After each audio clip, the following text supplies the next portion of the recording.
కీర్తన అయినా దావీదు కీర్తన అంటారు, కానీ అన్నీ కావు. 72 లేదా 73 కీర్తనలే దావీదువి. మిగతావి ఆయా వ్యక్తులు పాడినటువంటి పాటలు. ఈ కీర్తనలన్నీ సమకూర్చినటువంటి వాడు ఎవరు? భక్తుడైనటువంటి శాస్త్రి అయినటువంటి ఎజ్రా. ఈ 150 కీర్తనలను ఒక చోటికి తెచ్చి ఒక గ్రంథంగా ఏర్పాటు చేసిన వాడు ఎజ్రా. ఈరోజు ఈ కీర్తనలో దావీదు అనేటువంటి రాజు తాను సింహాసనం మీదకి వచ్చిన తర్వాత తన చుట్టూ ఎలాంటి వారు ఉండాలి, తనతో పాటు ఎలాంటి ప్రజలు ఉండాలి, తాను ఎలా పరిపాలన చేయాలి అనేటువంటి విషయాన్ని అక్కడ వ్రాస్తున్నట్టుగా మనకు కనబడుతుంది. అదే సమయంలో ఆయన ప్రవచనాత్మకంగా కొన్ని మాటలు మాట్లాడుతున్నాడు. వాళ్ళని సండే స్కూల్లోకి తీసుకెళ్ళి వదిలిపెట్టనమ్మా. ఎవరు వాళ్ళ పేరెంట్స్? పైన సండే స్కూల్ హాల్ ఉంటుంది, అక్కడ వదిలిపెట్టండి, వాళ్ళు చూసుకుంటారు.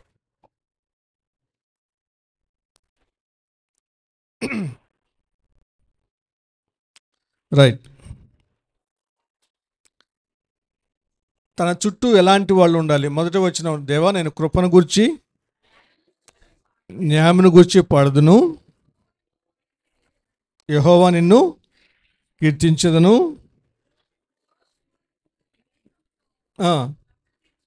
అది నిర్దోష మార్గమున వివేకముతో ప్రవర్తించదు. ఆయన అంటే దేవుడు ఆశీర్వదించిన తర్వాత ఒక స్థాయికి, అంటే ముందు కాదని, ముందు అలా ఉండకూడదని కాదు, ఎప్పుడు కూడా. అంటే తను ఎలా ఉంటాడు అంటే నిర్దోష మార్గమున వివేకమున ప్రవర్తించదును. వచ్చేదవు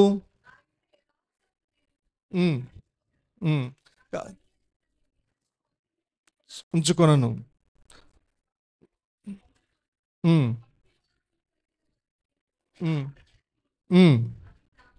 అంటనీయను.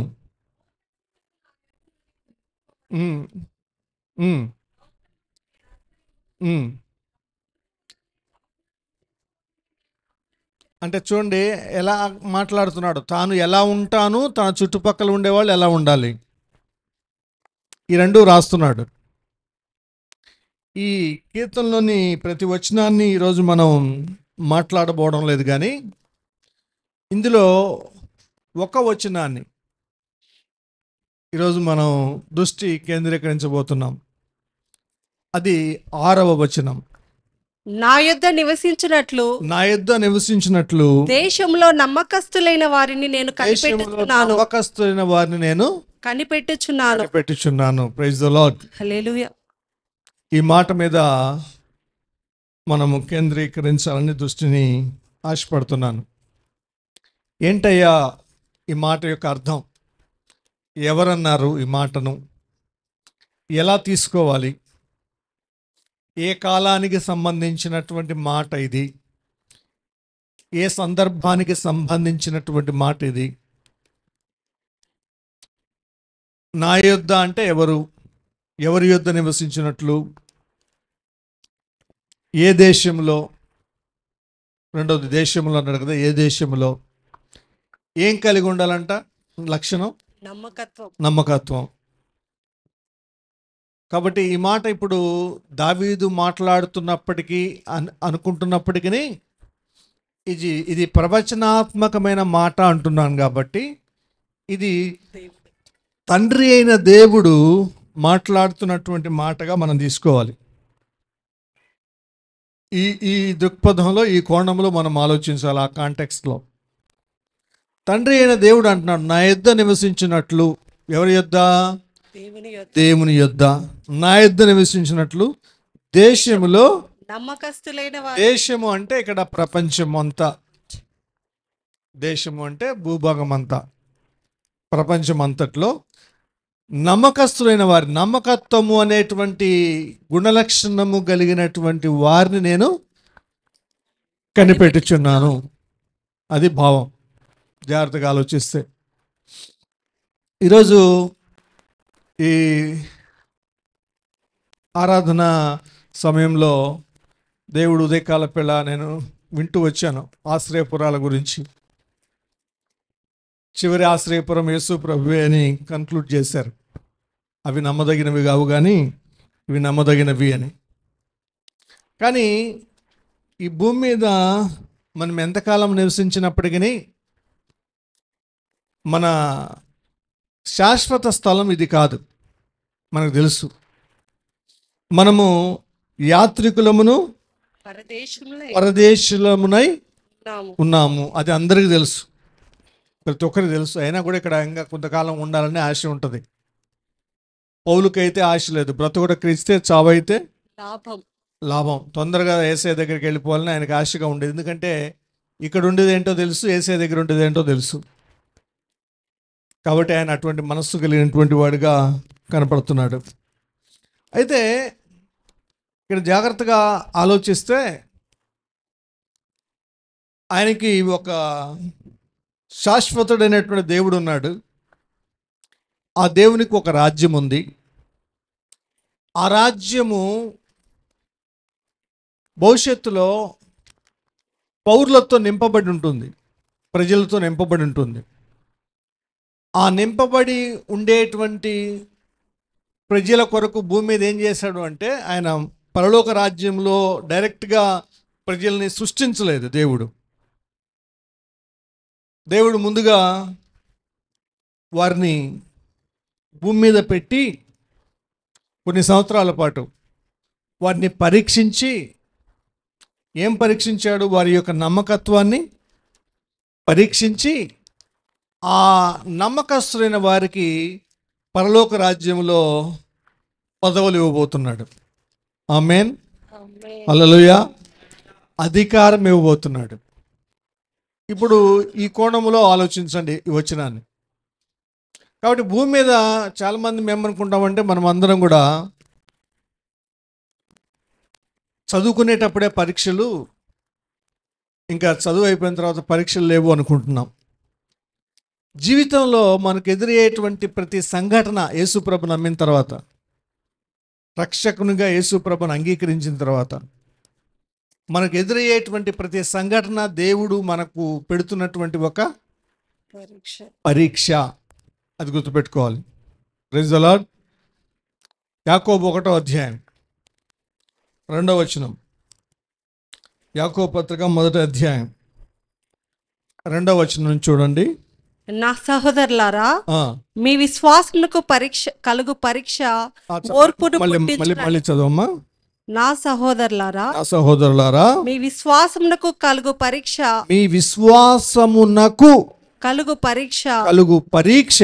ఓర్పును పుట్టించునని ఎరిగి మీరు నానా విధములైన శోధనలో పడినప్పుడు అది మహానందమని ఎంచుకొనుడి. Praise the Lord. కాబట్టి మన విశ్వాసానికి ఏం కలుగుతుందంట? పరీక్ష కలుగుతుందంట. గుర్తుపెట్టుకోవాలి. మనం కొన్నిసార్లు దాన్ని శోధన అని కూడా అంటాం. దేవుడు డైరెక్ట్గా పెడతాడు పరీక్ష, కొన్నిసార్లు సాతానుకు అనుమతిస్తాడు, అది శోధన. ఏదైనా సరే వచ్చింది అంటే అది మహానందం అని ఎంచుకోవాలంట. ఎందుకని పరీక్ష, చాలామందికి పరీక్షలు అంటే పిల్లలకి ఏంటి ఇష్టం ఉండదు, భయం. పరీక్ష వద్దని, పరీక్షలు తీసేస్తే ఎంత బాగుంటుందో అని. ఇప్పుడు వరకు 10th క్లాస్ వరకు, ఇదివరకు 7thలో పబ్లిక్ ఎగ్జామ్ ఉండేది, అది కూడా తీసేశారు. ఇప్పుడు 10thలో పెట్టారు. ఇంటర్మీడియట్ ఫస్ట్ ఇయర్ కూడా తీసేస్తారంట రాబో రోజుల్లో. మళ్ళీ సెకండ్ ఇయర్ ఒకటే ఎగ్జామ్. అలాంటి రోజులు వస్తూ ఉన్నాయేమో. పరీక్షలు తీసేస్తే అది చాలా ఆనందం అని. క్రైస్తవులు కూడా ఏ పరీక్ష ఉండకూడదని కోరుకుంటారు. అంటే సమస్య రాకూడదు, శోధన రాకూడదు, పరీక్ష రాకూడదు. మనం ఇష్టం వచ్చినట్టుగా మనం జీవించగలుగుతూ ఉండాలి అని అనుకుంటూ ఉంటారు. కానీ దేవుడు పరీక్ష పెడతాడంట. ఎందుకంటే ఈ పరీక్ష పెట్టేది? 1 పేతురు పత్రిక 1వ అధ్యాయం 5వ వచనం.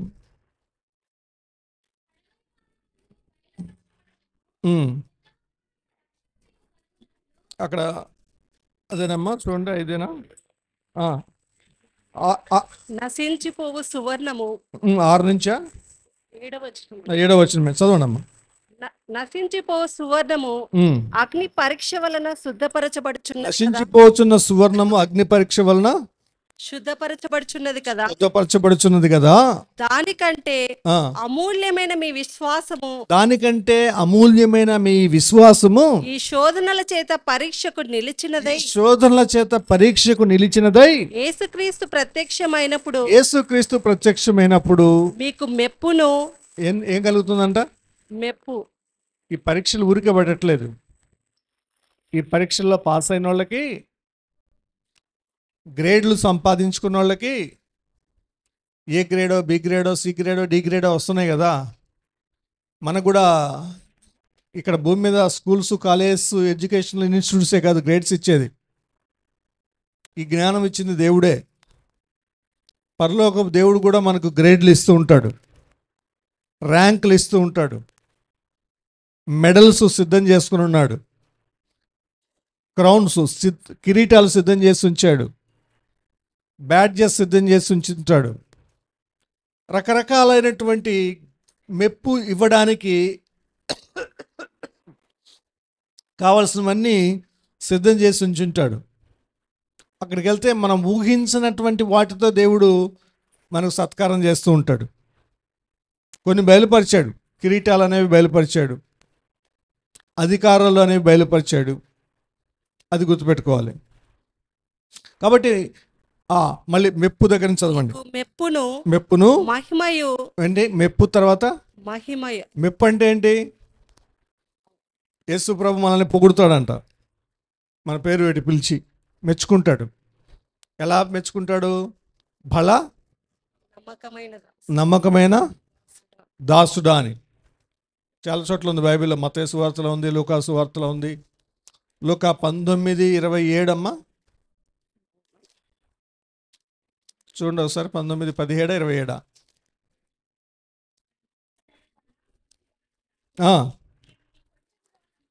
అతడు భలా మంచి దాసుడా, ఈ కొంచెములో నమ్మకముగా ఉంటివి గనుక 10 పట్టణముల మీద అధికారివై ఉండుమని వానితో చెప్పాను. అక్కడ అలా మెచ్చుకుంటాడు. భలా మంచి దాసుడా, నీవు ఈ కొంచెములో నమ్మకముగా ఉంటివి. ఎన్ని ఊర్లంట? 10 పట్టణాలంట. బహుశా 1000 ఏళ్ల పరిపాలనలో మనకు కూడా ఇవన్నీ ఇస్తాడు. మధ్యాకాశంలో మనకి బహుమతుల ప్రధానోత్సవము, బీమాసి జడ్జిమెంట్ అంటారు కదా. ఆ బీమాసి జడ్జిమెంట్ టైంలో మనల్ని ఒక్కొక్కరిని పిలిచినప్పుడు మనకు కిరీటం ఇచ్చి, ఇలా మెచ్చుకొని, ఇలా మనకు ఒక ర్యాంక్ ఇచ్చి, మనకు ఒక అధికారం ఇచ్చి, ఏ వాటి మీద అధికారిగా ఉండాలో మన అధికార యొక్క పరిమితి, విస్తృత స్థాయి ఎంతనో, లేదంటే ఎన్ని కిలోమీటర్ల వరకు మన రీజన్ ఉందో మనం పరిపాలించేది అన్నీ ఇస్తాడు. అది ఆ సందర్భంలో వాడబడిన మాటే, అర్థం చేసుకోవాలి. ఎందుకో కానీ అంటే ఎక్కడ చూసినా నేను ఈ మాటలు చెప్తున్నాడు. క్రైస్తవ లోకంలో భూమి మీద దేవుడు ఆశీర్వదిస్తాడు అని చెబుతున్నప్పుడు చూపినంత ఆసక్తి, పరలోకంలో దేవుడు బహుమానాలు ఇస్తాడు అన్న చెబుతున్నప్పుడు అంత ఆసక్తి కనపడదు. ఎందుకంటే అది ఎవరు చూశారని. కానీ ఏది నిజం? పరలోకంలో ఇచ్చేది ఖచ్చితంగా నిజం. భూమి మీద ఇవ్వడని నేను చెప్పట్లేదు.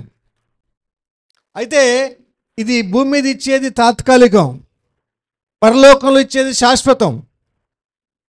దాని మీద ఉండాలి దృష్టి, అది గుర్తుపెట్టుకోవాలి.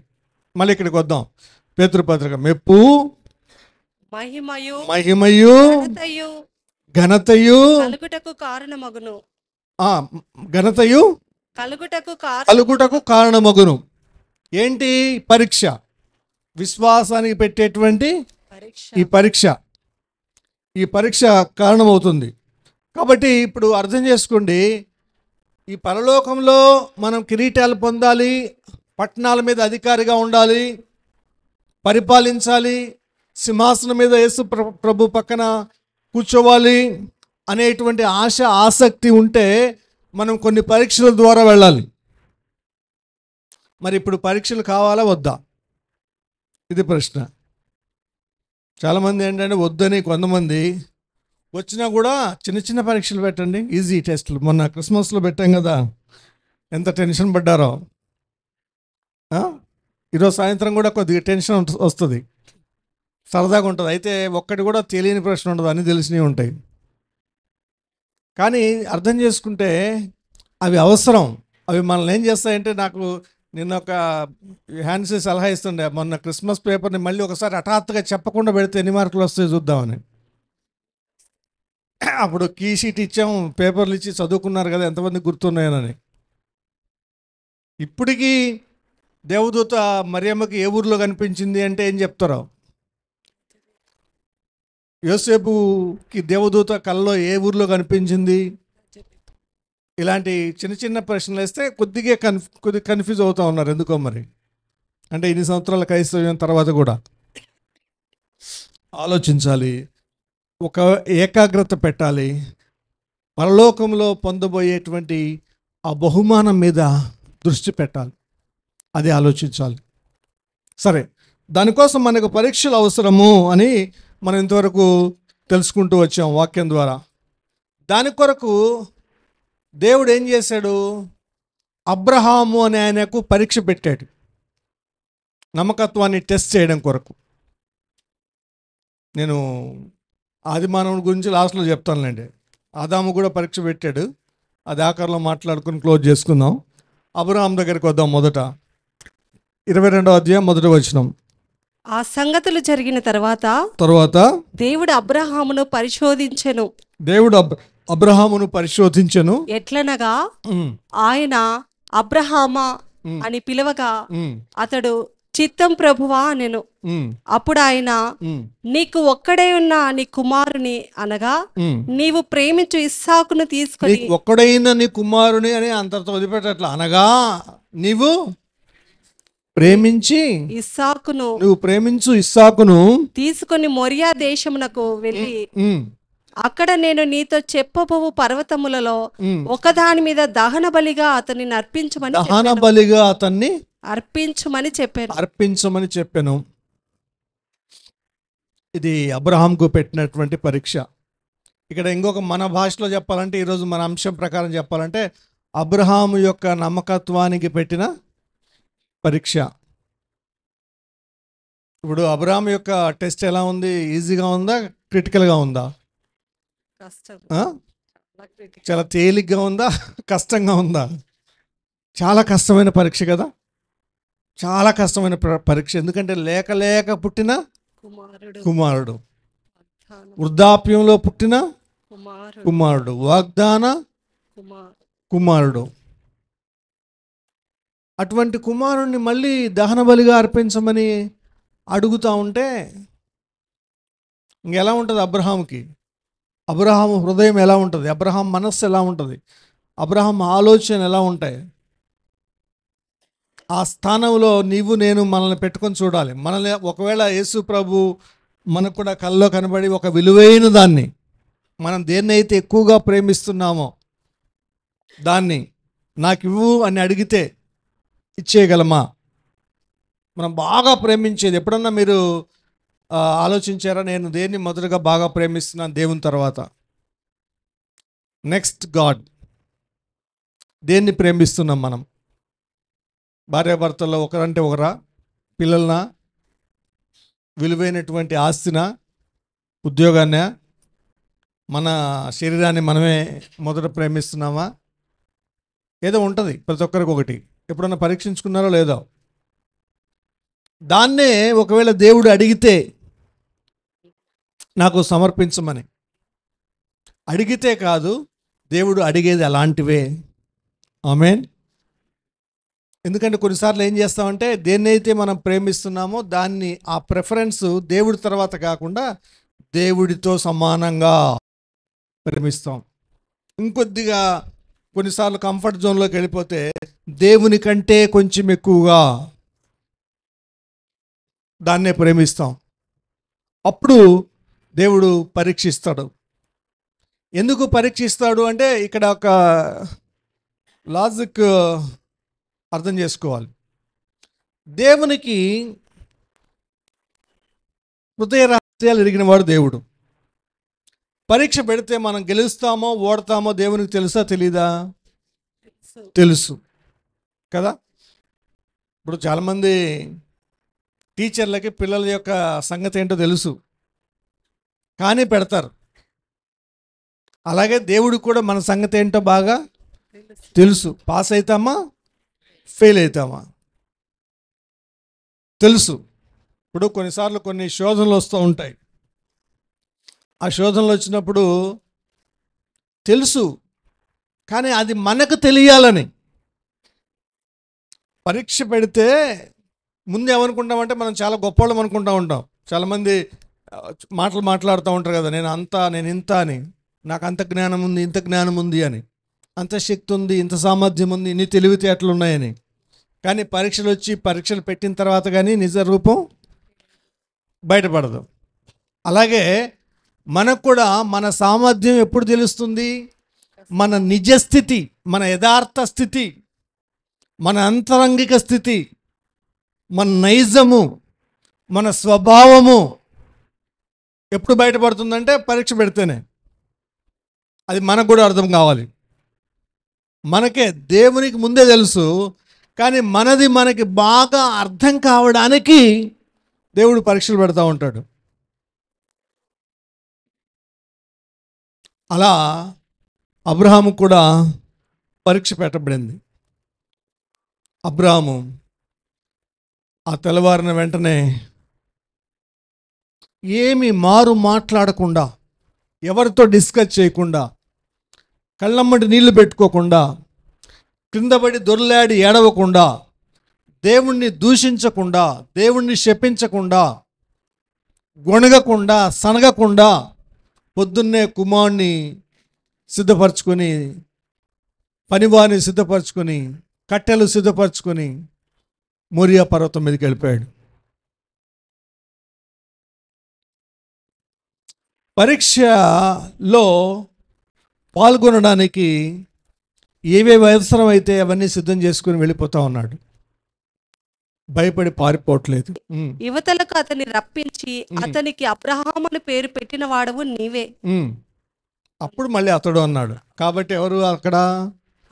అబ్రహాం. అబ్రహాం ఏ మనసు కలిగిన వాడు? నమ్మకమైన మనసు. నమ్మకమైన, ఎలా వచ్చింది ఆ పేరు? నమ్మకమైన మనసు గలవాడని పరిశోధించాడు దేవుడు. పరిశోధనలో అబ్రహాము పాస్ అయ్యాడు కాబట్టి అబ్రహాము తన ఒక్కగానొక్క కుమారుడైనటువంటి ఇస్సాకును బలిగా అర్పించాడు. 22వ అధ్యాయంలో చెయ్యి పైకెత్తగానే దేవుడు స్టాప్ అన్నాడు. కానీ ఎబ్రీ 11వ అధ్యాయంలో బలిగా అర్పించను అని ఉంది. అంటే మనసులో తీర్మానం చేసుకున్నాడు. ఫిజికల్గా ఇవ్వలేదు, కానీ మనసులో ఇచ్చేశాడు దేవుడికి, వదిలేస్తున్నాడు. బలిగా అర్పించను. ఎన్నో వచ్చినామో 11 ఎబ్రీ పత్రిక 11వ అధ్యాయం 17వ వచనం. విశ్వాసమును బట్టి బలిగా అర్పించను అని చూస్తాం. కాబట్టి అర్పించాడు. ఆ అర్పణలో అబ్రహాము యొక్క నమ్మకత్వానికి పెట్టినటువంటి పరీక్షలో అబ్రహాము నెగ్గాడు. కాబట్టి అబ్రహాము పేరు ఇటు ఇన్నిసార్లు మారుమోగిపోతూ ఉంది.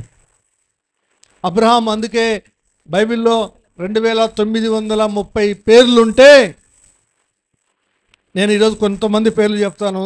వెతికితే చాలా తక్కువ మంది పేర్ల దగ్గరే వారి పేరు దగ్గర నమ్మకస్తుడని రాయబడి ఉంది. ఆమేన్, హల్లెలూయా.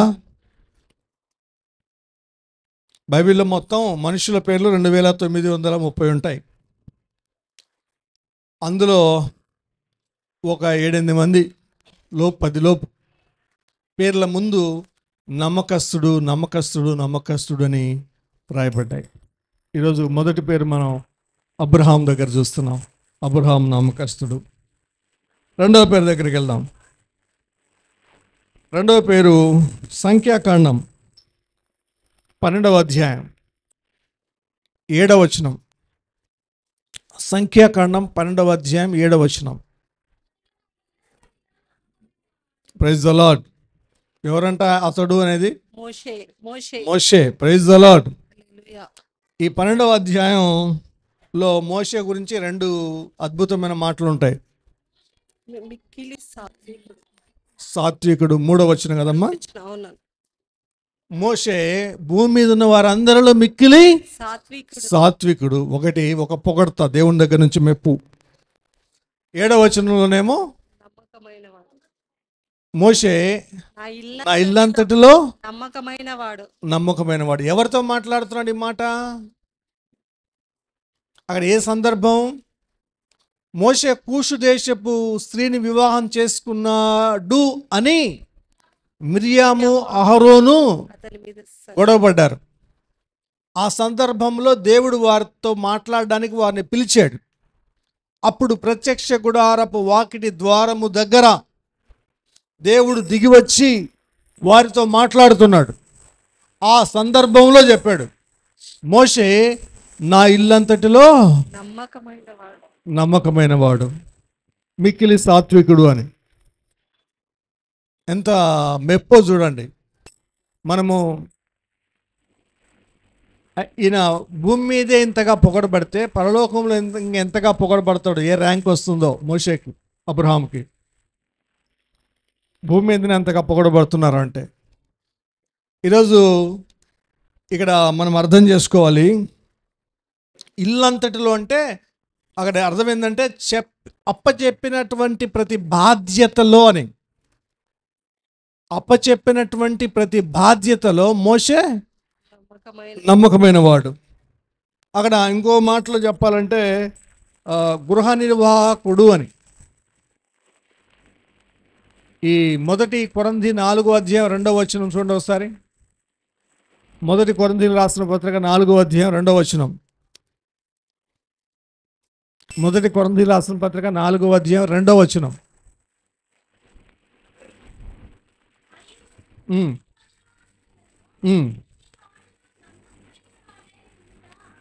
ప్రతివాడు నమ్మకమైన వాడై ఉండుట అవశ్యం. కాబట్టి ఇశ్రాయేలీలు అనేటువంటి ఆ జాతి మొత్తంలో ఆ జాతి మొత్తంలో 20 లక్షల మంది పైన ప్రజలుంటే అందరి హృదయాలను ఆయన పరిశోధిస్తే నమ్మకమైన వాడుగా ఎవడు కనపడ్డాడు? మోషే కనపడ్డాడు. సాత్వికుడిగా ఎవడు కనపడ్డాడు? మోషే కనపడ్డాడు. ప్రజలేమో మోషేని వేరే దృష్టితో చూస్తున్నారు, దేవుడేమో ఇంకొక దృక్పథంతో చూస్తున్నాడు. అన్య స్త్రీని వివాహం చేసుకున్నాడు అనే నింద మోపుతున్నారు సొంత అక్క అన్న. కానీ దేవుడేమో ఇతడు నమ్మదగిన వాడు, ఇతడు మంచివాడు అంటున్నాడు. దేవుడు చూసేటువంటి కోణం చాలా అద్భుతంగా ఉంటుంది, చాలా ఆశ్చర్యంగా ఉంటుంది, చాలా మహిమకరంగా ఉంటుంది. అది ఆలోచించాలి. కాబట్టి ఉదయకాల పిల్ల ఆలోచించండి.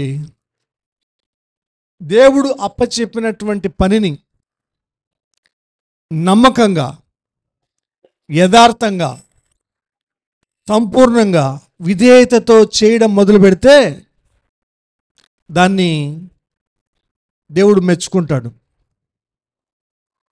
ఇప్పుడు భూమి మీద చాలామంది ఇంటర్వ్యూస్ చేస్తూ ఉంటారు తమ దగ్గర ఉద్యోగాల కోసం. ఆయా సంస్థల్లో టాలెంటెడ్ ఇంపార్టెంటా, ఫెయిత్ఫుల్ ఇంపార్టెంటా అని ఒకవేళ ఆలోచిస్తే ఇద్దరు వ్యక్తులు వచ్చారు. ఒకడు నమ్మకస్తుడు, తలాంతులు కొద్దిగా తక్కువ ఉన్నాయి. కానీ ఒకడు తలాంతులు బాగున్నాయి, టాలెంట్స్ బాగున్నాయి, కానీ అపనమ్మకస్తుడు. యజమాని ఎవరిని తీసుకుంటాడు? అది ఆలోచించాలి. నమ్మకస్తున్నే కోరుకుంటాడు. అలాగే దేవుడు కూడా మోషే లాంటి నమ్మకస్తుని కోరుకున్నాడంట. ఎందుకంటే మోషే యొక్క స్టేట్మెంట్ ఏంటి? చదవండి ఆ స్టేట్మెంట్.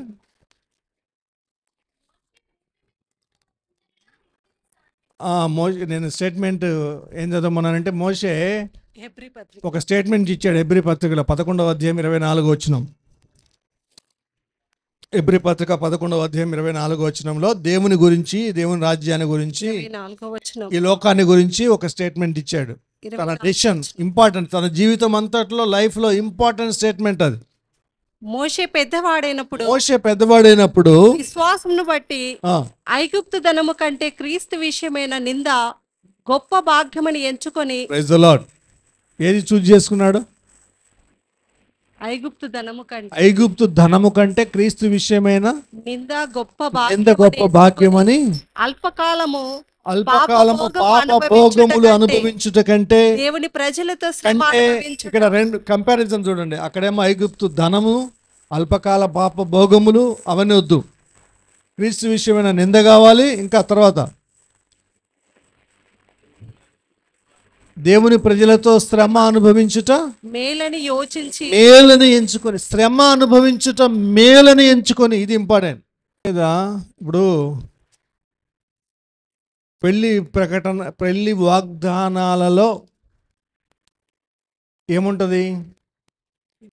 జీవితకాలము నీకు నమ్మకముగా ఉండేదని ప్రమాణం చేయుచున్నానని భర్త భార్యతో ఆ పెళ్లి సందర్భంలో ప్రమాణం చేస్తారు.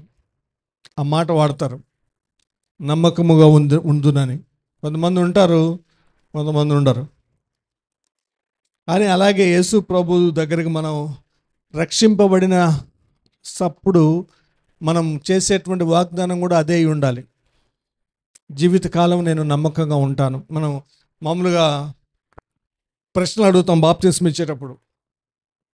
యేసు ప్రభు జీవితకాలం అంతా యేసు ప్రభు ఒక్కడిని ఆరాధిస్తావా, ఇంకెవరైనా దేవుడు ఉన్నాడని నమ్ముతావా? లేదు అంటారు. దేవునికి నమ్మకంగా జీవిస్తావా అని అడుగుతాం. మామూలుగా నేనైతే అడుగుతుంటాను బాప్తిస్మం ఇచ్చే ముందు.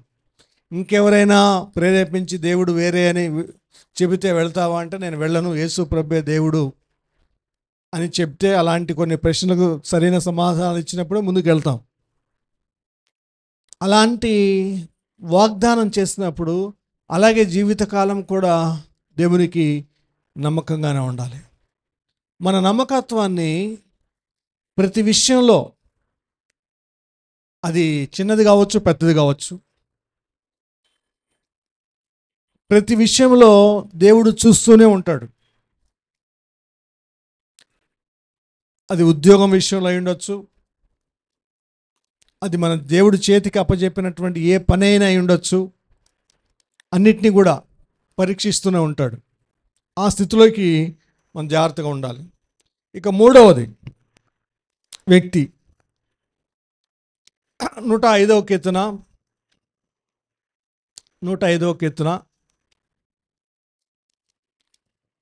19వ 17 నుంచి చదవండి, 19 వరకు.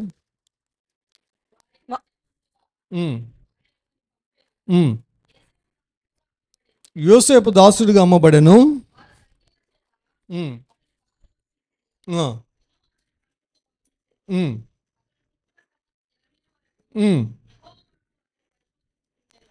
యెహోవా వాక్కు అతన్ని పరిశోధించుచుండెను. Praise the Lord. పరిశోధించుచుండెను, ఈ మాట ఇక్కడ కూడా మళ్ళీ చూస్తాం. ఏం పరిశోధిస్తుండెను? అది యెహోవా నమ్మకస్తుడైండు అనే మాట ఎక్కడ ఉంటే మీకు కనిపెడితే చూడండి, నాకు కనపడలేదు. రైట్. కానీ పరిశోధించుచుండెను అనే మాట మాత్రం ఉంది. ఎవరు? యెహోవా వాక్ అంట, అంటే యేసు ప్రభువే, దేవుడే. ఎవరిని పరీక్షించాడు, పరిశోధించున్నాడు? యోసేపును. ఎప్పుడు పరిశోధించాడు? జీవితకాలం పరిశోధిస్తూనే ఉన్నాడు. అన్నల మధ్యలోకి వెళ్ళినప్పుడు వారు అసూయపడి అతన్ని గుంటలో వేసి అమ్మేశారు. దేవుడు పరీక్షించాడు. పోతిఫర్ ఇంట్లోకి వెళ్ళాడు. పోతిఫర్ ఇంట్లో ఆ 37వ అధ్యాయం కదమ్మా, ఆదికాండం 39. అక్కడ ఆ మాట ఏమైనా ఉందా? పోతిఫర్ ఇంట్లో యోసేపుని బట్టి ఆ ఇంటిని దేవుడు ఏం చేశాడంట? ఆశీర్వదించాడు. ఆ ఇంట్లో ఆ మాట ఒక్కటే లేదు, కానీ అక్కడ పోతిఫరు యొక్క ఆస్తి, యోసేపు అక్కడ నౌకరుగా చేరిన తర్వాత విస్తారంగా పెరుగుతూ వచ్చింది. ఒక మాట ఉంటుంది అక్కడ, ఆ మాట చదవండి మీరు, 6వ వచనం ఏదో, 5వ వచనం.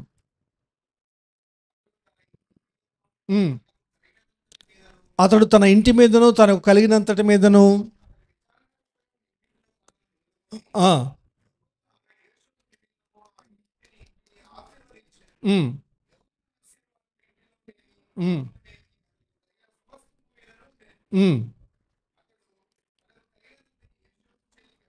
ఆ మాట ఇది ఇంపార్టెంట్. అతడు తనకు కలిగినంతయు యోసేపునకు చేతికి అప్పగించి ఆహారము తినుట తప్ప, ఈ మాటలో నమ్మకత్వం కనపడుతుంది. ఏమి ఉన్నదో ఏమి లేదో అది అంటే యోసేపును ఎంతగా నమ్మాడు, తనకంటే తనను తాను నమ్మిన దానికంటే పోతీఫర్ యోసేపును ఎక్కువగా నమ్మాడు. Praise the Lord. నిన్న వచ్చిన మాది 6 కదా, రైట్. అంతగా నమ్మాడు. అది నమ్మకత్వం అంటే. బహుశా పోతీఫర్ మొదట యోసేపును కొన్నప్పుడు కొన్ని పరీక్షలు పెట్టుంటాడు. కొంతమంది ఇళ్లలో పనివాళ్ళు కొత్తగా వచ్చినప్పుడు కొన్ని పరీక్షలు పెడతారు. 20 రూపాయల నోటు అక్కడ వేయడం, 50 రూపాయల నోటు ఇక్కడ వేయడం, తినే వస్తువులు అట్లా పెట్టి పక్కన పెట్టడం, తింటారా, డబ్బులు తీసుకుంటారా, దాచిపెట్టుకుంటారా, ఉన్నాయని తెచ్చిస్తారా, కొత్తగా చాకలోళ్ళని పెట్టుకుంటే వాళ్ళ బట్టల ఎక్కువ పెట్టరు, మళ్ళీ 50 రూపాయలు పెడతారు. ఇవ్వకుంటే మళ్ళీ ఎక్కువ లాస్ కదా. తెచ్చిస్తారా, ఉతికేటప్పుడు తెచ్చివ్వరా, ఇట్లాంటి టెస్టులు అన్నీ జరుగుతూ ఉంటాయి. మీరు పెడతారు లేదా? కొంతమంది ఇళ్లలో పెడతారు. కొంతమంది జీతగాళ్ళకు పాతకాలంలో కొన్ని టెస్టులు పెడుతుండేవాళ్ళు. మా ఊర్లలో జీతగాళ్ళు ఉండేవాళ్ళు. అట్లాంటి టెస్టులు పోతీఫరు కూడా యోసేపుకు పెట్టి ఉంటాడు. పెట్టి ఉన్నటువంటి ప్రతి పరీక్షలో, ప్రతి టెస్టులో యోసేపు తన నమ్మకత్వాన్ని గెలుచుకున్నాడు. ఆమేన్. ఎంతకాలం పెడతాడు? ఇంకా లాస్ట్కి ఏమైపోయాడు, బాబు ఎంత పంట పండిందిరా అని అడగడం కూడా మానేశాడు. ఎందుకంటే గోడౌన్ ఒకటి ఉండేది, 2, 3, 4 అయిపోతున్నాయి యోసేపు వచ్చినాక. పశువులు 100, 200 ఉండేవి, 500, 600 అయిపోయినాయి.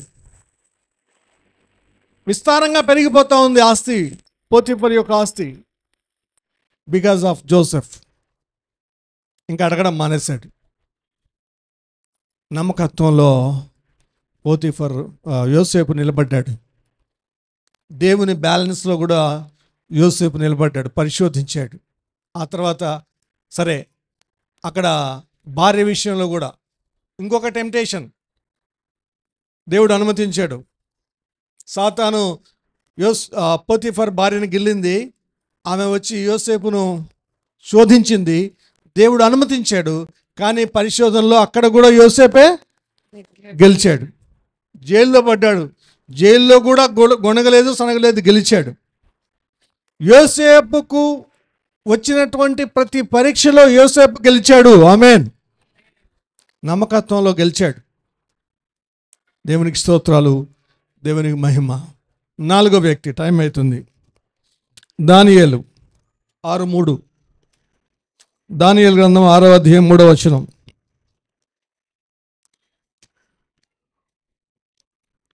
దానియేలు గ్రంథం 6వ అధ్యాయం 3వ వచనం. ఈ దానియేలు అతి శ్రేష్టమైన బుద్ధి ఒకటి నుంచి చదవండి అమ్మా, 1 నుంచి 3 వరకు. తన రాజ్యమంతటి పైన అధిపతులుగా ఉండుటకై 120 మంది అధిపతులను నియమించుటకు దర్యావేషునకు ఇష్టమాయెను. వారిపైన 3 ప్రధానులనుగా నియమించెను. ఆ 3లో దానియేలు ముఖ్యుడు. రాజునకు నష్టం కలగకుండానట్లు ఆ అధిపతులు తప్పకుండా వీరికి లెక్కలు ఒప్పచెప్పవలెనని ఆజ్ఞ ఇచ్చెను. ఈ దానియేలు అతి శ్రేష్టమైన బుద్ధి కలవాడై ప్రధానులలోను అధిపతులలోను ప్రఖ్యాతి నొంది ఉండెను. కనుక రాజ్యమంతటి మీద అతని నియమింపవలెనని రాజు ఉద్దేశించెను. అందుకు ఆ ప్రధానులను అధిపతులను రాజ్యపాలన విషయములో దానియేలు మీద ఏదైనా ఒక నింద మోపవలెనని ఉండి ఉండి తగిన హేతువు తగిన హేతువు కనిపెట్టుచుండిరి. కానీ దానియేలు నమ్మకస్తుడై ఆ మాట దానియేలు వాళ్ళు ఎంత శోధిస్తున్నారంటే తన చుట్టుపక్కల ఉన్న వాళ్ళు దానియేలు మీద ఏదో ఒక తప్పు కనిపెట్టి ఇతన్ని ఆ ప్రధాని పదవిలోంచి తీసేయాలి.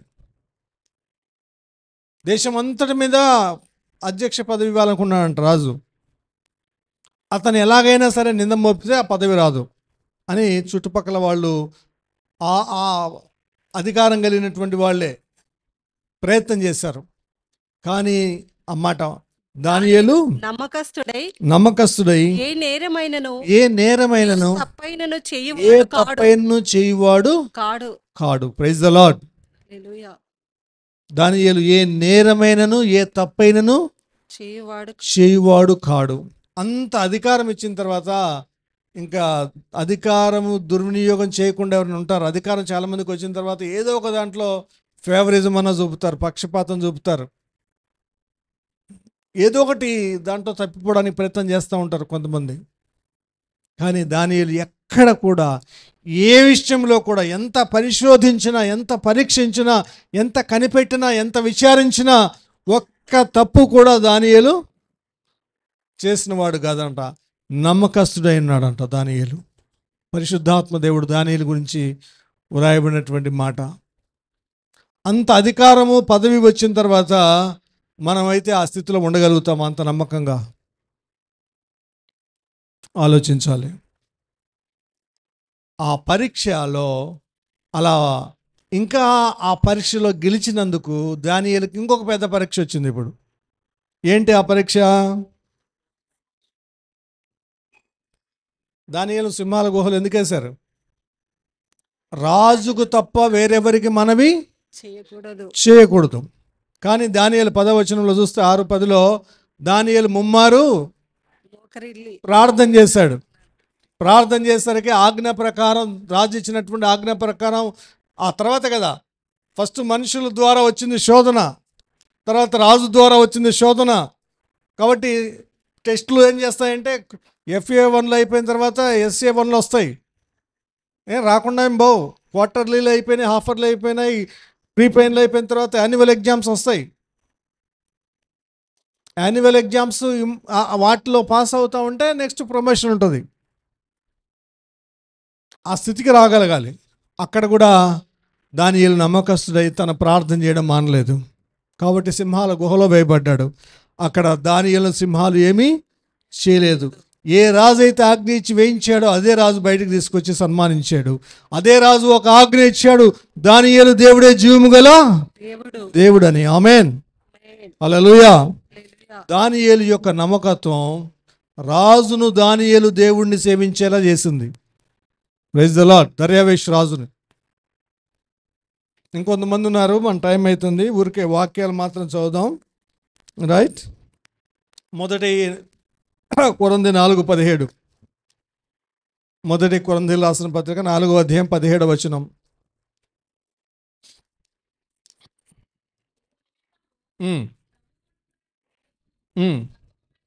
ఇక్కడ చూడండి. ఇందు నిమిత్తము ప్రభునందు నాకు ప్రియుడును నమ్మకమైన నా కుమారుడు నాకు తిమోతి గురించి ఏముంది? ముందు బిరుదు, దేవుడిచ్చిన బిరుదు ఏంటంట? నమ్మకమైన. చదమ్మా.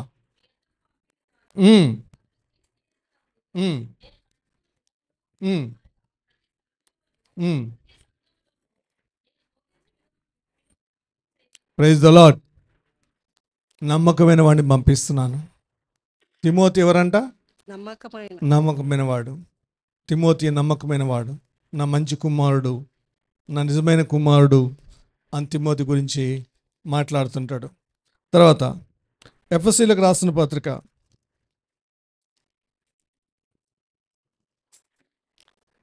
6వ అధ్యాయం 21వ వచనం. ఎఫెసీయులకు రాసిన పత్రిక 6వ అధ్యాయం 21వ వచనం.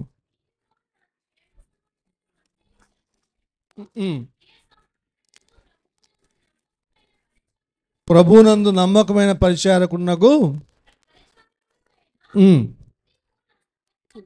అంతవరకు కనపడతారు. ఇతను వెళ్ళిపోగానే ఇతను వెళ్ళిపోతాడు ఇంటికి. ఏమంటారు వాళ్ళని? మనిషి ఉన్నా లేకపోయినా చెప్పిన పనిని సమర్థవంతంగా, నమ్మకంగా, నాణ్యంగా దేవుడు చూస్తున్నాడు, దేవుడు ప్రతిఫలం ఇస్తాడు అన్న దృక్పథంతో చేసేవాడే నమ్మదగినవాడు. మనుషుల మెప్పు కోసం కాదు, దేవుని మెప్పు కోసం. ఆమేన్. మనుషులు మెచ్చుకోవాలని కాదు, దేవుడు మెచ్చుకోవాలని. అదే ఆలోచించాలి. అలాంటి వారిలో తిమోతి ఉన్నాడు, అలాంటి వారిలో తుకికు ఉన్నాడు, అలాంటి వారిలో ఒనేసిము ఉన్నాడు. చూడండి, కొలసి 4:8. 4:8. Yes, correct. చదవండి. ఆ స్థితి తెలుసుకున్నట్లును మీ హృదయములను అతడు ఆదరించినట్లును అతనిని అతనితో కూడా నమ్మకమైన ప్రియ సహోదరుడైన నువ్వు నమ్మకమైన ప్రియ సహోదరుడునైనా ఒనేసిమును మీ యొద్దకు పంపుచున్నాను. ఒనేసిము మామూలుగా ఫస్ట్ నమ్మకమైన వాడా? కాదు. ఒనేసిము ఎవరు? మొదట బానిస కాస్త ఫిలోమోన్ ఇంట్లో ఏం చేశాడు? ఫిలోమోన్ ఇంట్లో బానిసగా ఉండేవాడు కొలసి పట్టణంలో. తర్వాత ఏం చేశాడు? దొంగగా మారాడు. ఫిలోమోన్ ఇంట్లోనే దొంగతనం చేశాడు. ఆ నుంచి రోమా పట్టణానికి పారిపోయాడు. అక్కడ పౌలు గారితో పరిచయం అయి పౌలు గారు వాక్యం చెప్పినప్పుడు యేసు ప్రభు నమ్ముకొని ఇప్పుడు మళ్ళీ తిరిగి కొలసి పట్టణంలోని ఫిలోమోన్ ఇంటికి పంపించబడ్డాడు. ఒకప్పుడు దొంగ అయినటువంటి వాడిని ఇప్పుడు పౌలు భక్తుడు ఏమంటున్నాడు? నమ్మకమైన వాడు అంటున్నాడు. ఆమేన్, హల్లెలూయా. ఒకప్పుడు మనం కూడా క్రీస్తు ప్రభు నమ్ముకోకముందు ఏమైనా అయిండొచ్చు, కానీ యేసు ప్రభు నమ్మిన తర్వాత మనం నమ్మకమైన వారంగానే మారిపోవాలి. నమ్మకమైన వారంగా మారిపోవాలి. ఎఫ్రా చదవండమ్మా. 1:8 కొలస్సీలోనే. అతడు మా విషయంలో నమ్మకమైన క్రీస్తు పరిచారకుడు. అతడు ఆత్మయందలి మీ ప్రేమను మాకు తెలిపినవాడు. అతడు కూడా ఇక్కడ కూడా నమ్మకమైన అక్కడి నుంచి చదవండి. ఎఫ్రాను మా ప్రియుడైన తోడి దాసుని వలన మీరు ఈ సంగతులను నేర్చుకుంటారు. కాబట్టి ఎఫ్రా నమ్మకమైన పరిచారకుడు. అంటే కొంతమంది పేర్లు ముందు వ్రాయబడ్డాయి నమ్మకమైన అని చెప్పాను కదా, అందుకని చూపిస్తున్నాను అంతే. అందరి పేర్ల ముందు లేవు. అట్లే పరలోకంలో కూడా అందరి పేర్ల ముందు అన్నీ ఉండవు. ఒక్కో విషయంలో ఒక్కో క్వాలిటీ మనలో ఉండొచ్చు. అయితే మొదటగా ఉండాల్సింది ఏంటంటే నమ్మకత్వమే. పరిశుద్ధత తర్వాత ఉండాల్సింది నమ్మకత్వమే. మోసము, అబద్ధము ఇలాంటివి కావు. లంచగొండితనము ఇవి కాదు. కొన్నిసార్లు మన నమ్మకత్వాన్ని పరీక్షించడానికి కొన్ని శోధనలు వస్తూ ఉంటాయి. ఉద్యోగస్తులకైతే లంచం, బ్రైబ్ చేయమని ఆశ పెడుతూ ఉంటారు.